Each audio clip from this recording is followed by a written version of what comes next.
So that was 13 months worth of work, which is pretty cool. So yes, today. So they can't see this. Is that connected on the TV? No.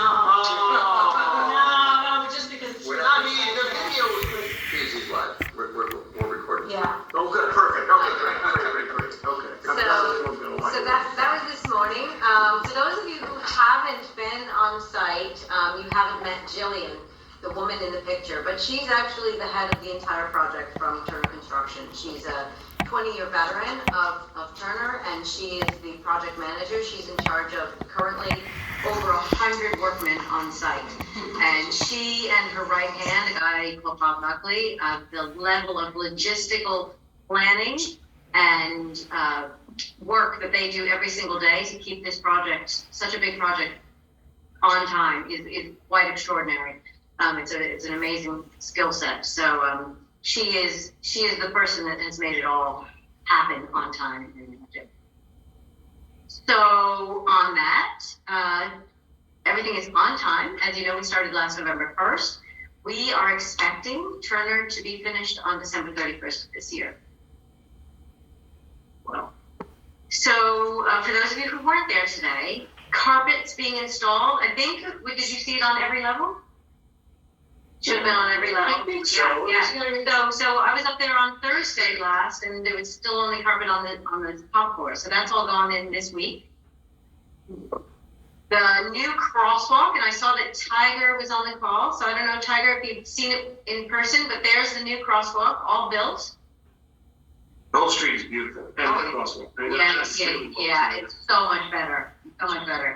The stonework is almost finished on the inside, on the fireplace, and how cool that you had Fred Noyes on the tour today. So this is a replica of the fireplace in the house where he grew up. That is set to some. Wow. Yeah, that was a treat. So this is amazing to me because up until 3 days ago, this was completely full of scissor lifts and all manner of equipment. So they've cleaned it all out so they can start laying the flooring in there.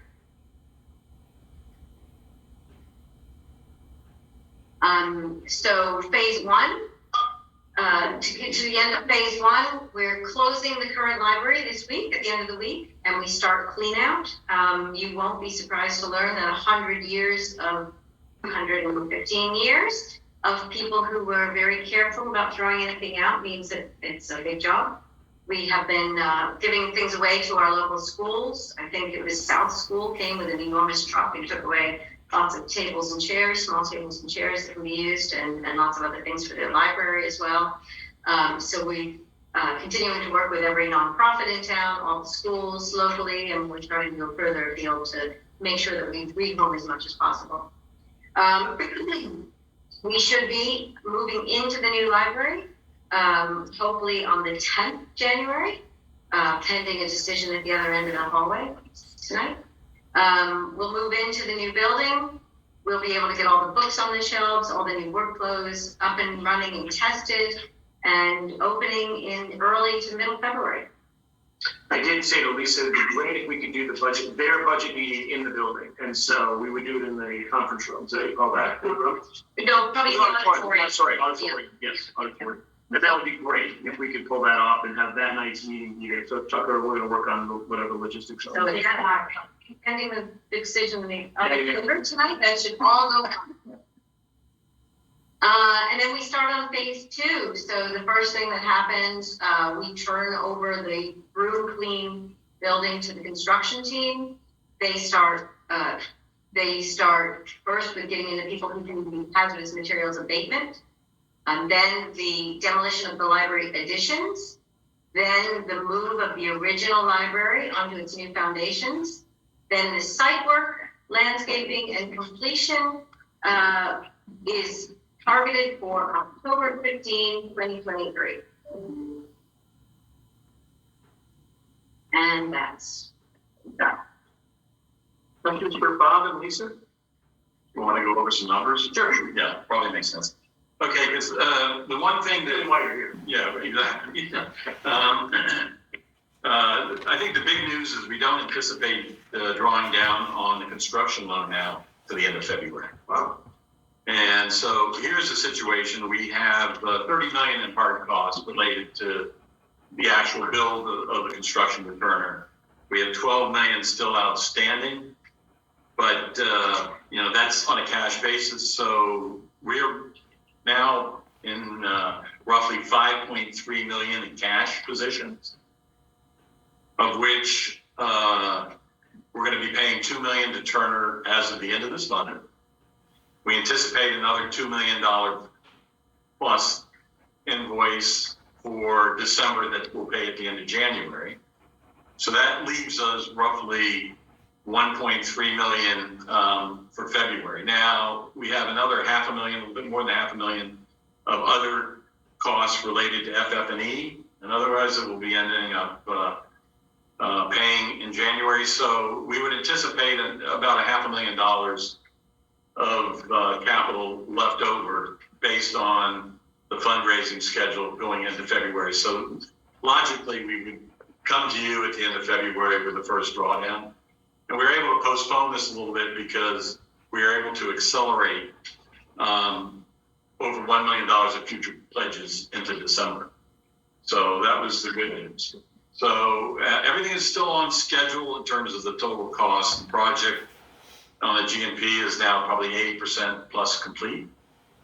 So there's really no surprises at this point in time. And we continue to fund whatever work associated with the legacy building out of our own back pocket.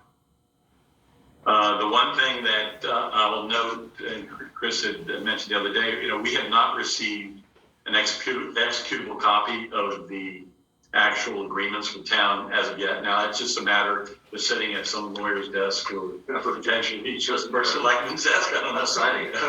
Okay. So we haven't signed it yet. It's not a big deal. Yeah.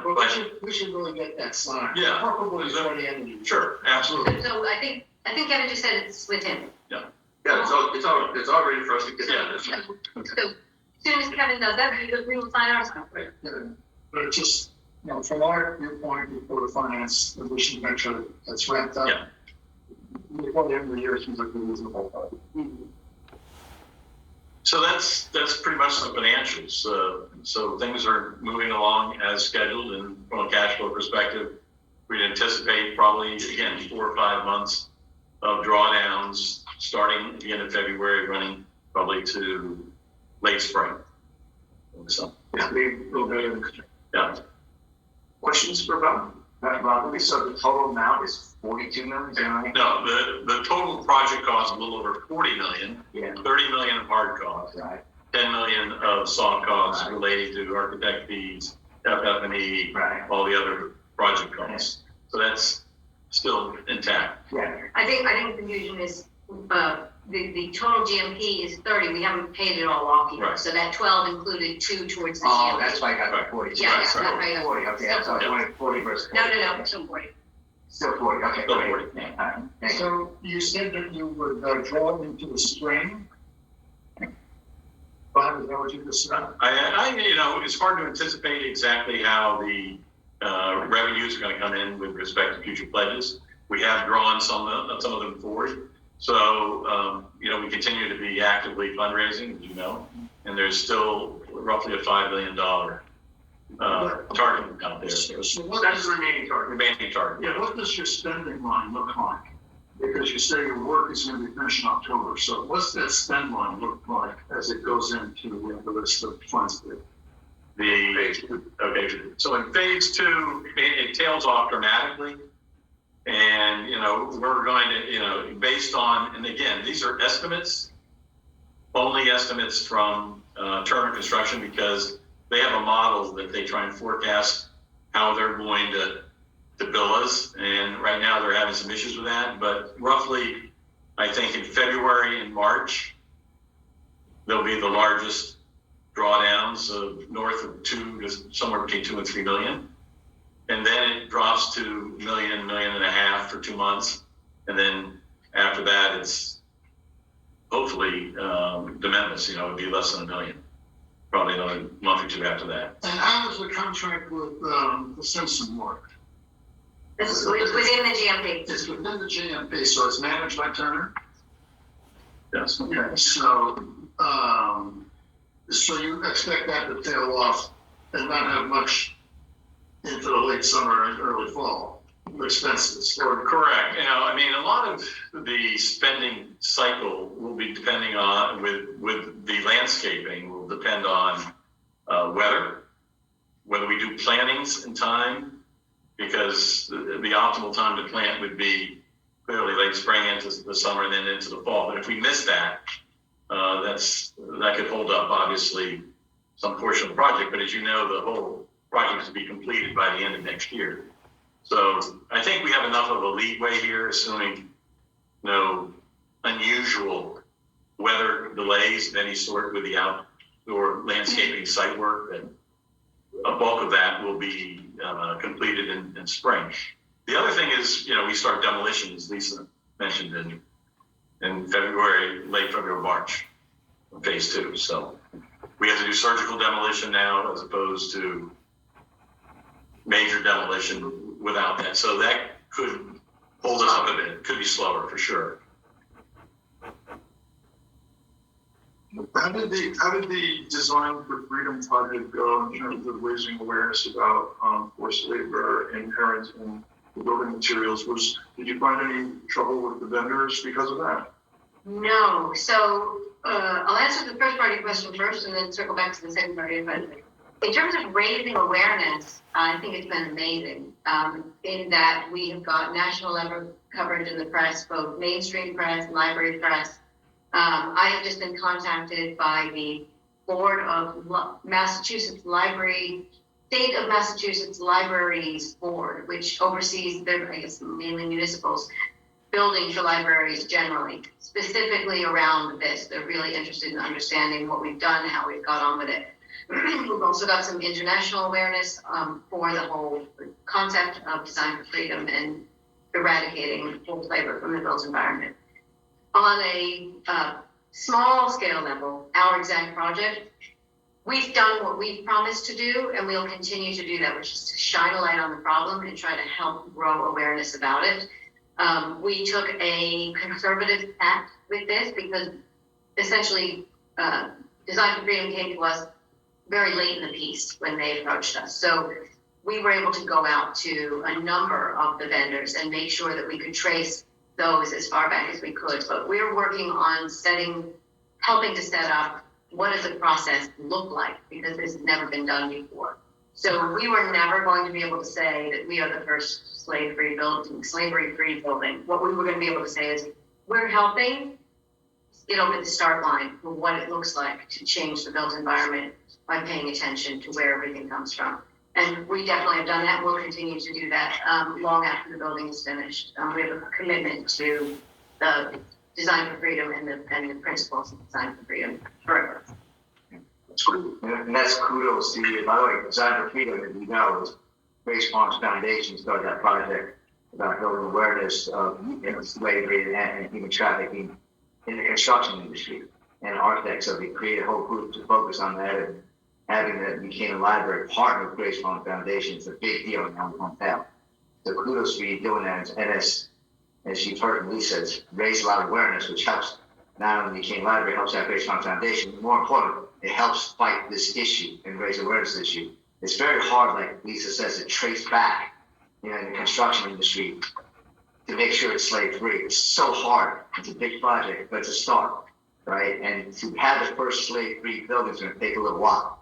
But with the Buchanan Library initiative and working with Great Farm Foundation, I think it's moving the ball forward. But thank you. For sure. And I was on a conference call not long ago with a major university on the East Coast who are potentially going to join the movement with their next project as well. And they wanted to speak, to us directly about our experience and what we achieved and what it looks like to be a partner here. So already other major projects, we will soon not be the only major project. Right. But the great news is Grace Farms Foundation is trying to do this worldwide. And the question asked is, are you going to do it in your hometown? The answer is yes. But we came out, so like I said, it's a That's very much. Did you have any vendors say, we're not going to do business with you, or we're not going to sell to you because we don't want to look into it? Nope.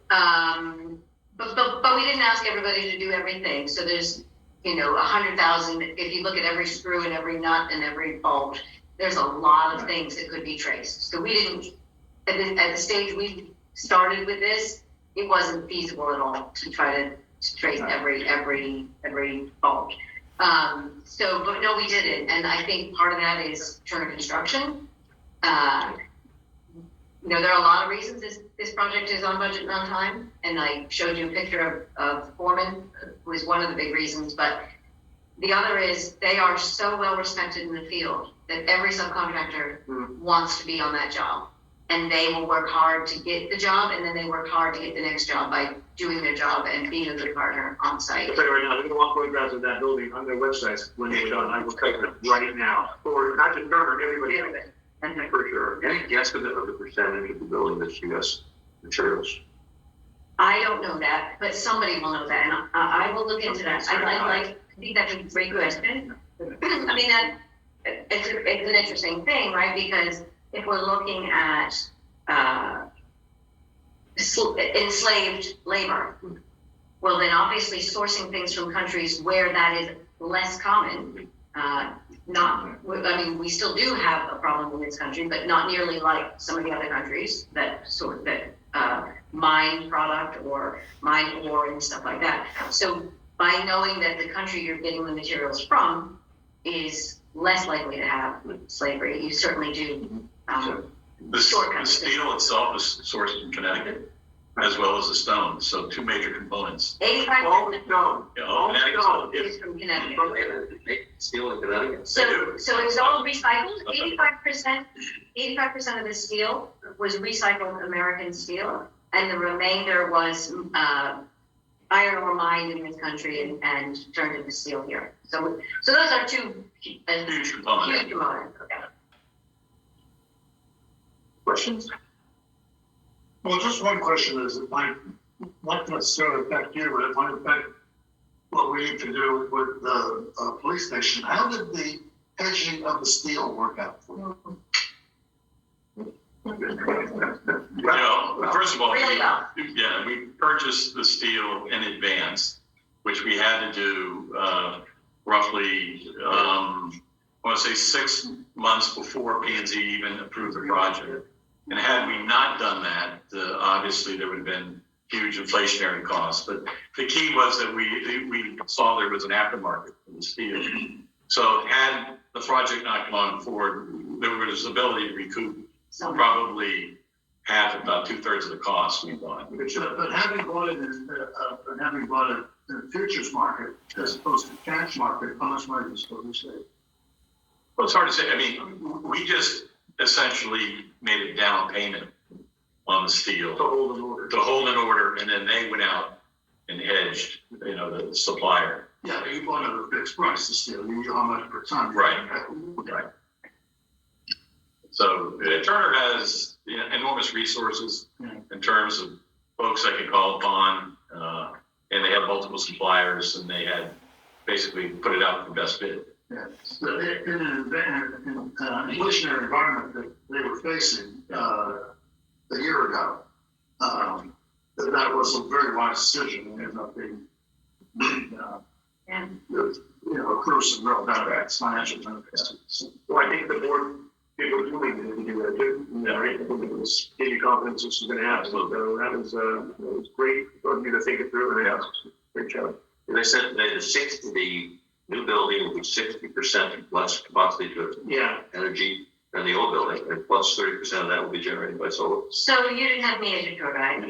So let me just make sure that we got that precisely right. So the building itself will be around about 60% less costly, less draw on energy, because prices are going up. Fuel oil and electricity. That's good. We don't use new oil in this building, so. No, exactly. Right, so but our total energy draw will be at about 60% of the total of the current building, and of that, at least 30% will be generated by solar. Yeah. It could be better. Everybody gives me very conservative estimates to manage my expectations, but it could be even better than that. Yeah, and that was another variable that you decided to tack on and not move for the staircase too was to do solar. Right. And I think that was, they did the minutes. Yeah, that's right. So you expect solar to be about 30%? Is that an estimate? That's an estimate, that's based on modeling, that's Alright. based on one contractor, who is the solar contractor, the same fellow you use here at town. Okay. He is working off all the engineering documents for the building. Obviously, we're not in and running the building yet, so he's taking all of their projections and their modeling, and then he's putting his modeling off their modeling, but that's what we've got today. But the building is so efficient in terms of design, insulation, the use of the glass spreading for the glare and the heat dissipation, the way that the building is sited on the piece of land to block sun from certain angles on other angles. So there's so much that's gone into making this the most efficient building it could be. Was the glass manufactured in the United States? You sure? Yeah, That's beautiful. it was. I'm not sure if every component that went into the glass was manufactured here. It's from stuff in Germany, right? Mm-hmm.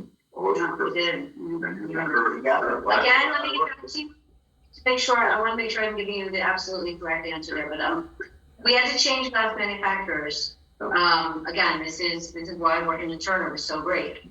At a fairly late point, we had to switch glass manufacturers, and I know they're headquartered in the center of this country, and I'm pretty sure all the manufacturing happened in this country. The one thing I'm not positive about is every component came from here. What about the solar panels? Did they jump on the US as well, or? Yes.